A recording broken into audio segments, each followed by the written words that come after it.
আসসালামু আলাইকুম ভিউয়ার্স, আমাদের চ্যানেলে আপনাদের স্বাগতম। হযরত ঈসা আলাইহিস সালাম এর মায়ের মৃত্যুর সময় কি ঘটেছিল আজকে আমরা সে সম্পর্কে জানব।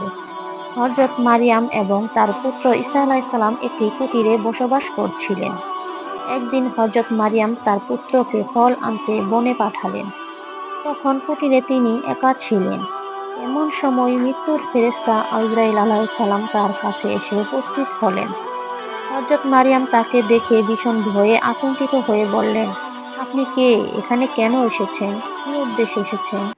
হযরত আজরাইল আলাইহিস সালাম উত্তর দিলেন, আল্লাহর আদেশে আপনার প্রাণ নিতে এসেছি। আপনার দুনিয়ার জীবন শেষ হয়ে গিয়েছে। এখন আপনি পরপারে যাওয়ার জন্য প্রস্তুত হন। আজরাইলের কথা শুনে হযরত মারিয়াম বললেন, হে মৃত্যুর ফেরেশতা, আপনি আমাকে দয়া করে কিছুক্ষণ সময় দিন। আমার পুত্র ঈসা আলাইহিস সালামকে বাইরে পাঠিয়েছি ফল আনতে। যাবার আগে আমি তাকে একবার দেখে যেতে চাই আর কিছু উপদেশ দিয়ে যেতে চাই। দয়া করে তার ফিরে আসা পর্যন্ত আমাকে সময় দিন। তারপর না হয় আমার প্রাণ নিবেন। তখন আজরাইল আলাইহিস সালাম উত্তর দিলেন, হে ঈসার জননী, আমি এক মুহূর্তও দেরি করতে পারবো না। যখন সে সময় আসে তখন এক মুহূর্তও দেরি আর এক মুহূর্তও আগে নেওয়া যায় না। আল্লাহর এই ঘোষণা শুনে হযরত মারিয়াম বললেন, আমি মৃত্যুকে ভয় করি না, আল্লাহর আদেশের বিরুদ্ধেও যেতে চাই না। তবে দুঃখের বিষয়, শেষ মুহূর্তে আমার ছেলেকে দেখে যেতে পারলাম না।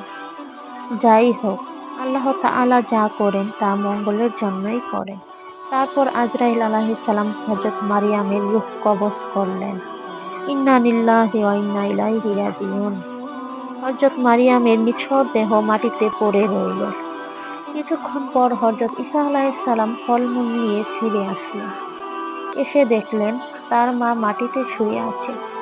তিনি তাকে ডাকতে লাগলেন, কিন্তু কোনো সাড়া পেলেন না। তিনি মাকে নাড়িয়ে দেখলেন। দেখে বুঝতে পারলেন তার মা দুনিয়া ছেড়ে চলে গিয়েছেন। মায়ের মৃত্যুতে হযরত ঈসা আলাইহিস সালাম প্রায় অস্থির হয়ে উঠলেন। তিনি সুখে দুঃখে কান্না করতে লাগলেন। তার হৃদয় বিতারক ক্রন্দনে পশু পাখিরাও কেঁদে উঠল। কিছুক্ষণ পর তিনি নিজেকে সামলে নিলেন। তারপর মায়ের দাফনের ব্যবস্থা করতে মনোযোগ দিলেন। কিন্তু মা আর পুত্র এমন জায়গায় বসবাস করছিলেন যেখানে কোনো লোকালয় ছিল না। তিনি কিছু লোক খুঁজতে বের হলেন। কিছু দূর যাওয়ার পর কয়েকজন লোকের সঙ্গে তার দেখা মিলল। তারা তার দিকেই আসছিলেন। হযরত ঈসা আলাইহিস সালাম তাদের কাছে মায়ের মৃত্যুর কথা জানালেন এবং মায়ের দাফনের জন্য সাহায্য চাইলেন। তখন তারা বললেন, হে আল্লাহর নবী, আমরা মানুষ নই, বরং আল্লাহর ফেরেশতা। আমরা আপনাকে সাহায্য করতেই এসেছি। তারা জান্নাত থেকে কিছু কাফনের কাপড়, সুগন্ধি এবং প্রয়োজনীয় সামগ্রী জিনিস নিয়ে এসেছে। তারপর হযরত ঈসা আলাইহিস সালাম ফেরেশতাদের সাহায্যে মায়ের দাফন কাজ সম্পন্ন করলেন।